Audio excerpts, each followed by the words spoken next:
Hello student, welcome to Dev right way education. और student, आज के इस वीडियो के माध्यम से हम लोग some basic concept of chemistry class 11th के लिए आज हम स्टडी करने वाले हैं। और बच्चों, जैसा कि आपको पता है कि कक्षा 12वीं के जो हमारे केमिस्ट्री के जो वीडियो हैं वो लगातार अपलोड हो रहे हैं। और यदि आपने वो वीडियो नहीं देखे हैं तो उन वीडियो को भी देखें। और जो हमारे बच्चे कक्षा 11वीं की तैयारी कर रहे हैं वो इन वीडियो को अवश्य देखें। और अब से ये जो वीडियो हैं सभी स्टूडेंट को कंटिन्यू मिलते रहेंगे। तो आइए बच्चों, शुरू करते हैं हमारा वीडियो। तो बच्चों, सबसे पहले हमें ये समझना यहाँ पर जो ज़रूरी है, व्हाट इज़ केमिस्ट्री। तो बच्चों, व्हाट इज़ केमिस्ट्री, इसके लिए जो हमारे रॉल्ड हॉफमैन हैं उन्होंने यहाँ पर केमिस्ट्री को परिभाषित किया है। और उन्होंने केमिस्ट्री की यहाँ पर क्या परिभाषा दी हुई है वो हम यहाँ पर देख लेते हैं। Chemistry is the science of molecules and their transformations. It is the science not so much of the 100 elements but of the infinity variety of molecules that may be built from them. तो ये परिभाषा रॉल्ड Hoffmann के द्वारा दी गई। रसायन विज्ञान अणुओं और उनके रूपांतरण का एक विज्ञान है। यह न केवल 100 तत्वों का विज्ञान है अपितु उनसे निर्मित होने वाले असंख्य प्रकार के अणुओं का भी विज्ञान है। तो इस प्रकार से जो रॉल्ड हॉफमैन ने जो रसायन विज्ञान को यहाँ पर अणुओं का और उनके रूपांतरण के विज्ञान के रूप में यहाँ पर माना है।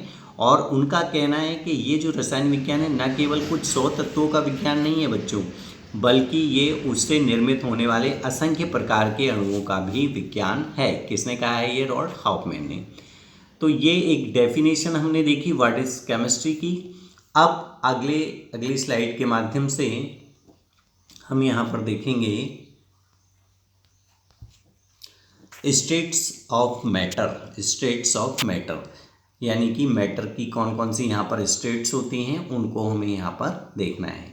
तो बच्चों, जैसा कि आप देख पा रहे हैं, you are aware that the matter can exist in 3 physical states. जैसा कि आप जानते हैं कि जो मैटर होता है वो हमें 3 फिजिकल स्टेट्स में पाई जाती है। कौन कौन सी होती हैं आपने जो पिछली कक्षाओं में पढ़ा होगा। कौन कौन सी?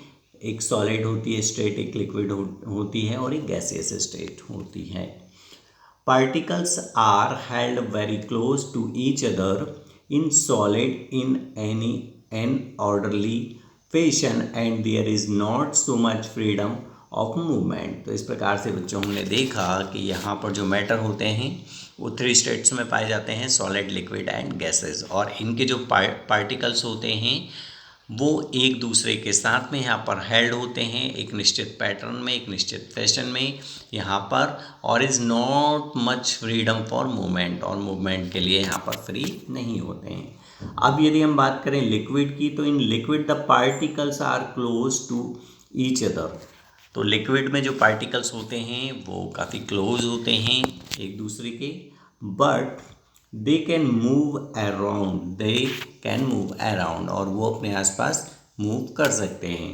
However in gases the particles are far apart as compared to those present in solid और liquid states and their movement is easy and fast. यदि हम देखें यहाँ पर गैसेस के संबंध में, तो गैसेस में क्या होता है बच्चों, लिक्विड और सॉलिड्स की अपेक्षा इसके जो पार्टिकल्स होते हैं काफ़ी दूर दूर होते हैं और मूवमेंट करने के लिए यहाँ पर फ्री होते हैं, इजीली मूवमेंट कर लेते हैं और फास्ट मूवमेंट कर लेते हैं। इसलिए जो गैस होती है वो इनविजिबल होती है।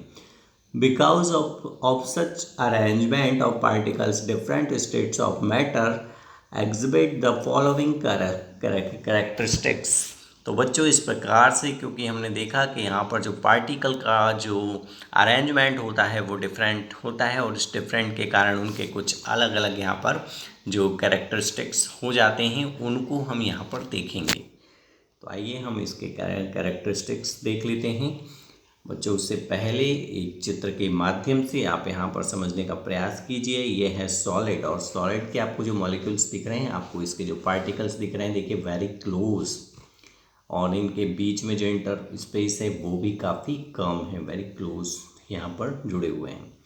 और यदि हम लिक्विड में देखें तो लिक्विड के जो मॉलिक्यूल्स हैं, ये आपको जो ब्लू कलर के मॉलिक्यूल्स दिख रहे हैं, ये काफ़ी दूर दूर हैं, इनके बीच में जो स्पेस है वो भी ज़्यादा है, इसलिए जो लिक्विड होता है, लिक्विड जो फॉर्म होती है वो इजीली फैल सकता है, हमने देखा है। इसी प्रकार से जो गैसियस फॉर्म होती है, गैसियस के देखिए मॉलिक्यूल्स होते हैं, बहुत दूर दूर होते हैं, इजीली वो मूव कर सकते हैं, फास्ट मूव कर सकते हैं, तो इसलिए जो गैस होती है वो इनविजिबल होती है।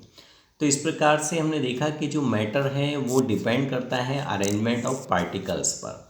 यदि पार्टिकल्स का जो अरेंजमेंट है वेरी क्लोज है तो वो सॉलिड होता है, थोड़ा सा उससे यहाँ पर थोड़ा लो है तो वो लिक्विड होता है, और बहुत ज़्यादा यदि डिस्टर्ब है, बहुत दूर दूर जो पार्टिकल्स यदि मूव कर रहे हैं तो वो यहाँ पर होती है गैसियस फॉर्म। तो ये हमने चित्र के माध्यम से समझा। अब हम उसके कुछ जो मैटर के कैरेक्टरिस्टिक्स हम देख रहे थे वो देख लेते हैं स्टेट्स ऑफ मैटर के अंतर्गत।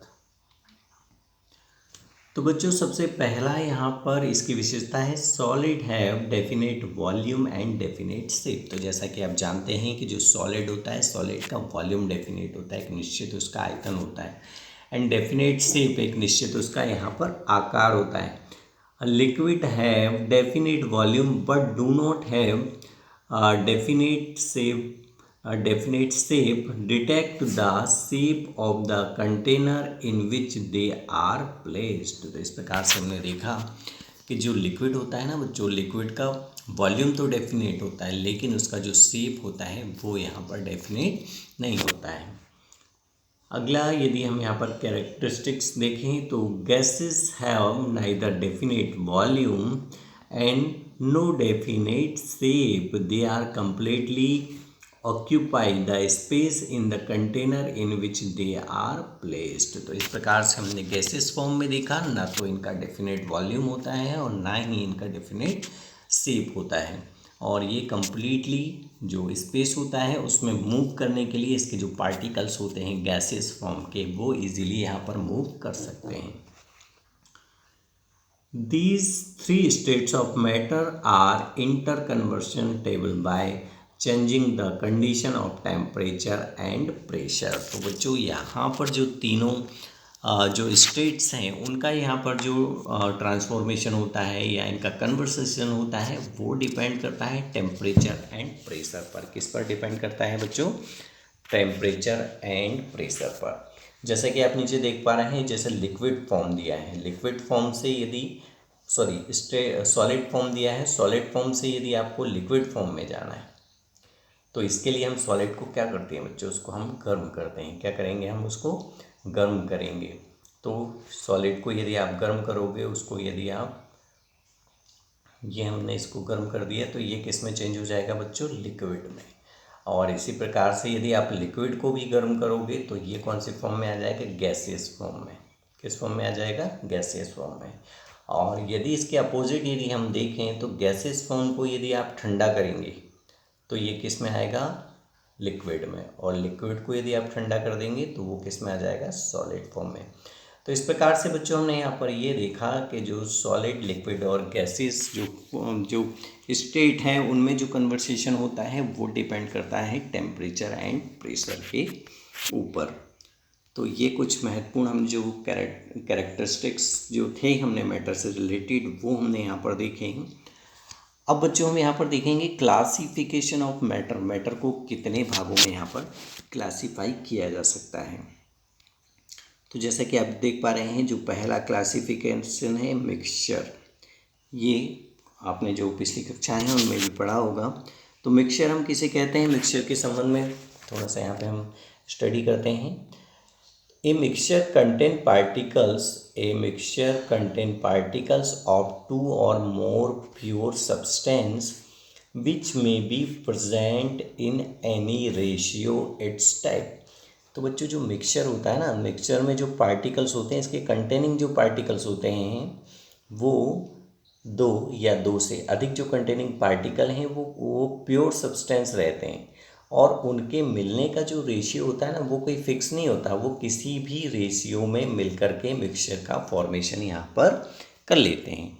किसी भी रेशियो में मिल कर के क्या करेंगे बच्चों? वो मिक्सचर का यहाँ पर फॉर्मेशन यहाँ पर इजीली कर लेते हैं।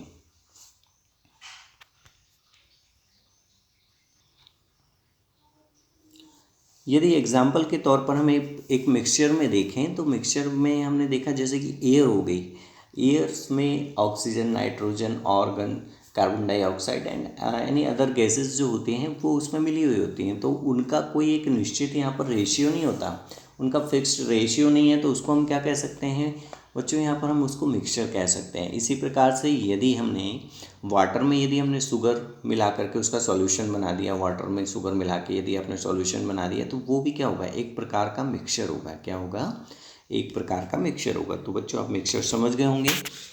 अब बच्चों यहाँ पर जो मिक्सचर होते हैं वो टू टाइप्स के होते हैं, एक होता है होमोजीनियस मिक्सचर और एक होता है हेटेरोजीनियस मिक्सचर। अब देख लेते हैं होमोजीनियस मिक्सचर हम किसको कहते हैं। तो homogeneous mixture, in A homogeneous mixture the components completely mix with each other. तो जो होमोजीनियस मिक्सचर में होता है, जो उसके कंटेनिंग जो पार्टिकल्स होते हैं वो इजीली एक दूसरे में डिसॉल्व हो जाते हैं, उनको आप मतलब पहचान नहीं सकते। तो वो जो मिक्सचर बनेगा उसे हम क्या कहेंगे, होमोजीनियस मिक्सचर कहेंगे। जैसे कि अभी मैंने आपको बता दिया कि जैसे आपने क्या किया, वाटर में शुगर को मिलाया और शुगर को मिलाने के बाद आपने उसमें उसको घोल दिया, तो जो मिक्सचर यहाँ पर जो जो बनेगा वो एक प्रकार का होमोजीनियस मिक्सचर होगा। कैसा होगा बच्चों, होमोजीनियस मिक्सचर होगा। जो सेकंड हमारा मिक्सचर का प्रकार है जिसे हम कहते हैं हेटेरोजीनियस मिक्सचर, तो इस मिक्सचर की क्या विशेषता होती है, in a heterogeneous mixture the composition of mixture is not uniform. तो जो हेटेरोजेनियस मिक्सचर में देखा हमने, जो पार्टिकल्स होते हैं उसका जो कंपोजिशन होता है वो यूनिफॉर्म नहीं होता है, उनमें आप दोनों पार्टिकल्स को अलग अलग यहाँ पर पहचान सकते हो। जैसे कि यदि आपने शुगर में आपने सॉल्ट मिला दिया और दोनों को मिला करके आपने जो मिक्सचर बनाया, तो उसमें जो दोनों के जो कंटेनिंग पार्टिकल्स होते हैं वो इजीली मिक्स नहीं होते और अलग अलग हमें यहाँ पर दिखाई दे जाते हैं। तो इस प्रकार से ये हो जाएगा क्या, हेटेरोजेनियस मिक्सचर हो गया। तो अब और आगे हम देख लेते हैं बच्चों, यहाँ पर जैसे कि हम क्लासिफिकेशन ऑफ मैटर देख रहे हैं, तो हाँ इसको एक हम यहाँ पर फ्लो चार्ट के माध्यम से और हम यहाँ पर समझने का प्रयास करेंगे। क्लासिफिकेशन ऑफ मैटर, तो बच्चों मैटर को यहाँ पर हमने दो भागों में डिवाइड किया हुआ है। एक होता है मिक्सचर्स, तो मिक्सचर्स जैसा कि अभी मैंने आपको बताया, मिक्सचर को हमने टू पार्ट्स में डिवाइड किया है, होमोजीनियस मिक्सचर और हेटेरोजीनियस मिक्सचर। दोनों के बारे में मैं आपको बता चुका हूँ। होमोजीनियस मिक्सचर में जो पार्टिकल्स होते हैं, जो उसके कंपोनेंट होते हैं वो इजीली एक दूसरे में मिक्स हो जाते हैं, उन्हें अलग अलग पहचानना मुश्किल होता है। जबकि हेटेरोजीनियस मिक्सचर में जो कंटेनिंग पार्टिकल्स होते हैं वो यहाँ पर अलग अलग उन्हें पहचाना जा सकता है, उनको आइडेंटिफाई किया जा सकता है। और मैटर में जो सेकेंड टाइप है जिसे हम कहते हैं प्योर सब्सटेंस, तो बच्चों प्योर सब्सटेंस को हम यहाँ पर दो भागों में डिवाइड करते हैं। एक होता है एलिमेंट्स और दूसरा जो होता है कंपाउंड्स। तो इन दोनों को भी हम देखेंगे। तो पहले प्योर सब्सटेंस हम देख लें बच्चों। तो प्योर सब्सटेंस किसे कहते हैं, तो pure substance have characteristics different from mixture. Constant particles of pure substance have fixed composition. Example, copper, silver, gold, water, glucose are some example of pure substance. तो इस प्रकार से बच्चों हमने यहाँ पर देखा जो प्योर सब्सटेंस होते हैं उनके जो यहाँ पर कैरेक्टरिस्टिक्स होते हैं वो डिफरेंट होते हैं मिक्सचर की अपेक्षा, और इसके जो कंटेनिंग पार्टिकल्स होते हैं वो एक फिक्स्ड कंपोजिशन में होते हैं, एक फिक्स्ड रेशियो में होते हैं। मिक्सचर में हमने देखा था कोई एक फिक्स्ड रेशियो नहीं होता, लेकिन यहाँ पर प्योर सब्सटेंस में उनका रेशियो यहाँ पर फिक्स होता है। फॉर एग्जांपल के तौर पे जैसे हमने टू टाइप्स देखे थे यहाँ पर प्योर सब्सटेंस के, एक होता है एलिमेंट, एक होता है कंपाउंड। तो एलिमेंट में हमने देखा बच्चों, एलिमेंट में जैसे होता है कॉपर हो गया, सिल्वर हो गया, गोल्ड हो गया, तो ये सारे एलिमेंट्स हैं और इनमें एक निश्चित यहाँ पर मॉलिक्यूल्स के पार्टिकल्स या एटम्स यहाँ पर प्रेजेंट हैं और जिससे ये जो मैटर है वो फॉर्मेट हुआ है। इसी प्रकार से यदि हम कंपाउंड के उसमें बात करें तो यहाँ पर जैसे ग्लूकोज हो गया, यहाँ पर सोडियम क्लोराइड हो गया, तो एक निश्चित रेशियो होता है। वाटर में जैसा कि आप जानते हैं हाइड्रोजन एंड ऑक्सीजन का जो रेशियो होता है एक फिक्स्ड रेशियो में यदि उनका यहाँ पर कॉम्बिनेशन होता है तब वाटर यहाँ पे वाटर का फॉर्मेशन होता है। इसी प्रकार से यदि हम सॉल्ट की बात करें तो सॉल्ट जिसे हम खाने का नमक कहेंगे, तो नमक में क्या होता है, सोडियम क्लोराइड होता है, लेकिन दोनों का यहाँ पर जो रेशियो होता है वो क्या होता है, फिक्स होता है, और ये दोनों यहाँ पर कंपाउंड के एग्जाम्पल हैं।